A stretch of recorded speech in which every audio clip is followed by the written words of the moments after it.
નમસ્કાર. દિવસભરના તાજા સમાચારોમાં તમારું સ્વાગત છે. તમારી સાથે હું છું પિનલગીરી ગોસ્વામી. સમાચારો વિસ્તારથી જાણીએ એ પહેલા મહત્વના સમાચારો ઉપર એક નજર. નમસ્કાર મિત્રો.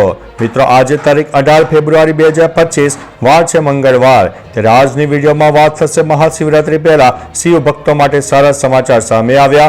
ત્યારે વાત થશે 20 તારીખે શપથ લઈ શકે છે દિલ્હીના નવા સીએમ. આગળ વાત થશે ભારે પવનને કારણે ગીરના રોપવે બંધ કરી દેવામાં આવ્યો હતો. ત્યારે વાત થશે 33 ગુજરાતીઓની ઘર વાપસી જોવા મળી રહી છે. આગળ વાત થશે વડોદરામાં બિલ્ડરના લગ્નમાં જામી દારૂની મોટી મહેફિલ. ત્યારે વાત થશે પ્રાચીન દેરાસરમાંથી મૂર્તિઓ હટાવી દેવાતા વિવાદ સર્જાયો છે. આગળ વાત થશે બજેટમાં ક્રિકેટ સ્ટેડિયમને ભાડે આપવાના નિર્ણયનો વિરોધ કરવામાં આવ્યો છે. ત્યારે વાત થશે એસટી વિભાગના કર્મચારીઓ માટે સારા સમાચાર સામે આવ્યા. ત્યારે વાત થશે ગુજરાતમાં તાપમાનનો પારો ઉંચકાયો છે. આગળ વાત થશે અમેરિકન સૈનિકોએ મારી પાઘડી કચરા પેટીમાં નાખી દીધી હતી. હવે મિત્રો સમાચાર વિસ્તારથી. અમેરિકાથી ડિપોર્ટ થઈને આવેલો એક શીખ યુવક અમૃતસર એરપોર્ટ પર પાઘડી વિનાનો જોવા મળ્યો હતો. તે શનિવારે એટલે કે 15 ફેબ્રુઆરીની રાત્રે અમેરિકાથી ડિપોર્ટ થયેલા 116 ભારતીયોની બેચમાં સામેલ હતો. તેને પાઘડી વિનાનો આ ફોટો ખૂબ જ વાયરલ થયો છે. તેણે જણાવ્યું છે કે અમેરિકી સૈનિકોએ તેની પાઘડી કાઢીને કચરાપેટીમાં ફેંકી દીધી. તેની દાઢી અને વાળ પણ કાપી નાખવામાં આવ્યા છે. મિત્રો અન્ય મહત્વના સમાચારની વાત કરીએ તો ગુજરાતમાં તાપમાનનો પારો ઉંચકાયો છે. છેલ્લા 24 કલાક દરમિયાન રાજ્યના મોટાભાગના જિલ્લાઓનું લઘુત્તમ તાપમાન 2 થી 3 ડિગ્રી સેલ્સિયસ સુધી વધતા ગરમીનું પ્રમાણ વધ્યું છે. મહત્તમ તાપમાન પણ કેટલાક જિલ્લામાં 35 ડિગ્રી સેલ્સિયસને પાર પહોંચ્યું છે. ત્યારે હવામાન વિભાગની આગાહી મુજબ હજુ પણ આગામી 5 દિવસ વાતાવરણ યથાવત રહેવાની સંભાવનાઓ છે. હાલમાં તાપમાનમાં ઘટાડાની શક્યતા ઘણી બધી નહીવત છે. મિત્રો અન્ય મહત્વના સમાચારની વાત કરીએ તો એસટી વિભાગના કર્મચારીઓ માટે સારા સમાચાર છે.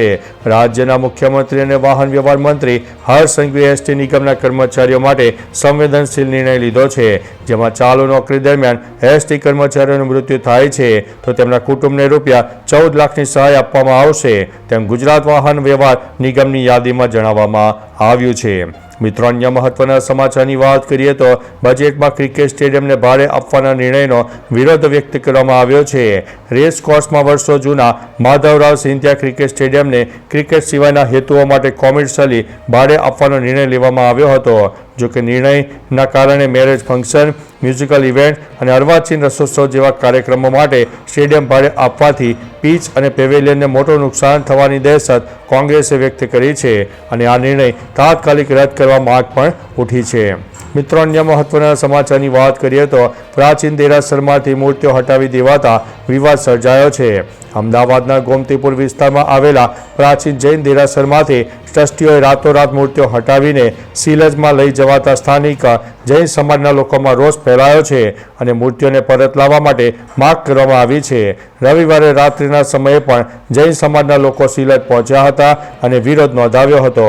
જોકે પોલીસ પહોંચીને મામલો થાળી પાડ્યો હતો. મિત્રો અન્ય મહત્વના સમાચારની વાત કરીએ તો વડોદરામાં બિલ્ડરના લગ્નમાં જામી છે દારૂની મહેફિલ. વડોદરાને સંસ્કારી નગરી તરીકે જોવામાં આવે છે, પરંતુ સંસ્કારી નગરીમાં ક્યારેક સંસ્કારના ધજાગરા ઉડી જતા હોય તેવી ઘટના સામે આવતી જોવા મળી હતી.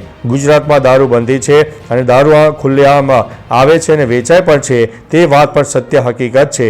ત્યારે વડોદરામાં બિલ્ડરના પુત્રના લગ્ન હતા તે દરમિયાન મહેમાનોને રેડી ટુ ડ્રિંક બોટલમાં દારૂ પીરસાયો હોવાની વાત વહેતી થઈ છે, જેનો વિડીયો પણ વાયરલ થયો છે.